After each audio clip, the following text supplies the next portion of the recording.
$9.99. Cash, as opposed to a check or a wire transfer, has made this into a news story. You know, maybe because it kind of feels like some spy novel or, some, crime novel, because cash was exchanged. The reason cash was exchanged is because we don't have a banking relationship with Iran, which is precisely part of the pressure that we were able to apply to them.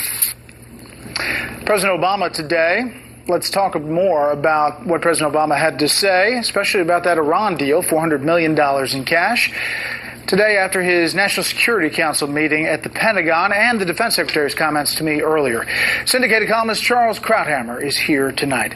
Charles, as the president is saying that, what he just said about this $400 million taken by an unmarked cargo plane into Tehran, as the hostages were getting ready to leave, one of the hostages on Fox Business Today said that they were stuck on the tarmac for about 2 hours. And they asked what the delay was, and he said, because we had to wait for another plane to land. Because they had to wait for the ransom to arrive. That's what happens when you ransom a hostage. You wait until the cash arrives, and then the guy in all the movies is released to go across, the field where he's being released.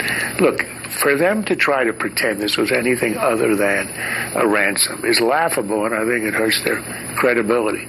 You can argue it was the only way. You can argue we were in negotiations and we thought, what the heck, if we're going to give them $150 billion elsewhere, why not 1.7? It's not a lot. And then the president's a defense of the use of cash, as if this is, we couldn't wire the money. Well, why couldn't you wire it? He said because of sanctions. Well, that means because they were actually going around the law, going around sanctions, and they had to do it illicitly, clandestinely, at night, the way it's done by gangsters. That's because they were doing ransom. They didn't want anyone to know, and they had to go around the law. And the Congress didn't know. No, this is not old news. New news, and it's highly embarrassing. And the president, I have to admit, he's rather good with words. He made it sound like this was just completely natural. And at the same time, you heard from Secretary Carter really how aggressive Iran has been, not only in still holding American hostages, but firing ballistic missiles against the UN treaties, and essentially funding terrorist operations across the Middle East. What he's doing is he's sort of echoing the fundamental critique of Obama's Iraq policy. Yes, you can argue that the agreement is held. It's been less than a year. There's no overt breakout. But the premise of the whole thing was Obama was going to redo relations with Iran. This is going to be his Nixon in China.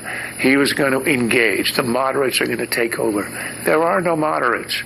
They're all radicals, they're all anti-American, they're all devoted to injuring us and destroying our enemies. And that's why there's been no change in behavior, and that undermines the whole premise of the negotiations. Iran, in a year or two, a few more perhaps, will be a scot-free nuclear power with the same ideology and the same anti-Americanism. ISIS is expanding. 30 affiliates, 24 countries, 5 aspirational places. Can the U.S. go after ISIS effectively in the Middle East and not affect the balance of power with Iran in that same area, the hegemony that we've seen from Iran? Well, because of the disastrous evacuation from Iraq, at a point where Obama himself said Iraq was stable and independent and had a chance to succeed. Because of that, anything that we do to kick ISIS out of Iraq, to weaken ISIS, to actually attack the Sunnis who are supporting ISIS, is necessarily a gain for Iran.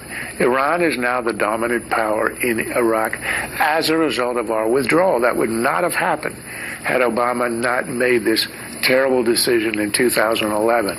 So we have to choose our poisons right now. The more immediate one is ISIS.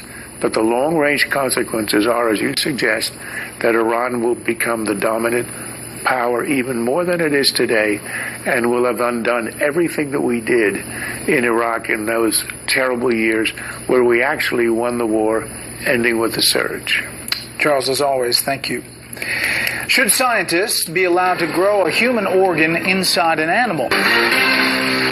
Researchers are preparing to take another big step toward a brave new world. They want to expand research into merging human tissue with that of animals. It has the potential for major medical breakthroughs. It also has the potential for ethical and animal rights issues. Correspondent Rich Edson takes a look. The lure of scientific progress, in curing diseases, even growing human organs for life-saving transplants. The ethics of mixing human and animal cells and the potential for troubling results. The National Institutes of Health says it's considering lifting its ban on funding research using human cells implanted into animal embryos. In a statement, the NIH says this type of research, quote, holds tremendous potential for disease modeling, drug testing, and perhaps eventual organ transplant. Some researchers applaud the announcement, saying, quote, it is important to establish policies and guidelines so that researchers have a clear path in this very promising area. Last year, the NIH banned funding these types of experiments over ethical concerns. Officials say that's why they plan to create an oversight board to monitor the research they're funding and create stronger guidelines for these experiments. Though even some in the scientific community say they're concerned. Dr. Stuart Newman of New York Medical College tells Fox News, quote, constructing embryos by mixing and matching human and animal cells will open the way to producing intermediate life forms with potentially disturbing consequences. The history of this field shows that people will gradually get used to things they initially considered to be taboo. In some cases, like this one, it might be best not to start down the road. And then there are religious and ethical objections. It's a reckless experimentation, and it defies human dignity. We don't know once the ball gets rolling. The NIH says for scientists have conducted similar research, giving the example of human tumor cells routinely grown in study proposal. The government is accepting comments from the public on funding this technology. Responsible for a non-fatal shooting last month. This widens the investigation into the city's first serial killer in a decade. National correspondent William Lajeunesse has the story.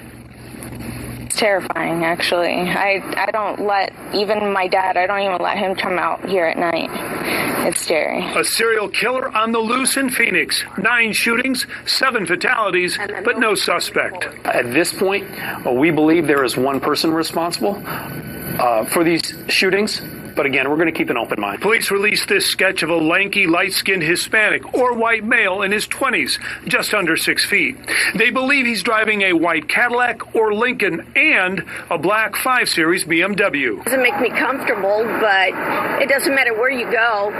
Anything could happen to you. Police say the victims appear entirely random. Black, white, Hispanic, young and old, male, female. No motive, no prior contact. It's occurring within a residential area in front of a home, a vehicle related in the sense that the people are either in or near a vehicle. The 9 shootings spanned 5 months and 55 square miles. Most happened in northwest Phoenix, but several were miles away in the central part of the city. Shell casings suggest the suspect is using a 9mm semi-automatic handgun. While police play catch-up, many residents stay inside. Always look around you, see what's behind you, what's beside you. You know, that's all I can offer. Me, personally, I carry a stun gun. The one commonality here, all the shootings happened at night.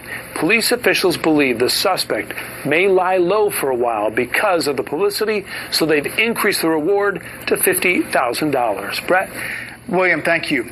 A man with a knife went on a rampage in a busy London tourist area last night, killing an American woman and wounding 5 other people, including another American. Police say the suspect is a 19-year-old Norwegian of Somali origin. They say the attack was triggered by mental health issues with no sign of radicalization. The teenager was subdued with a stun gun. The panel is next. We'll see if Donald Trump can stop the bleeding in Maine and whether Hillary Clinton can cash in Vegas.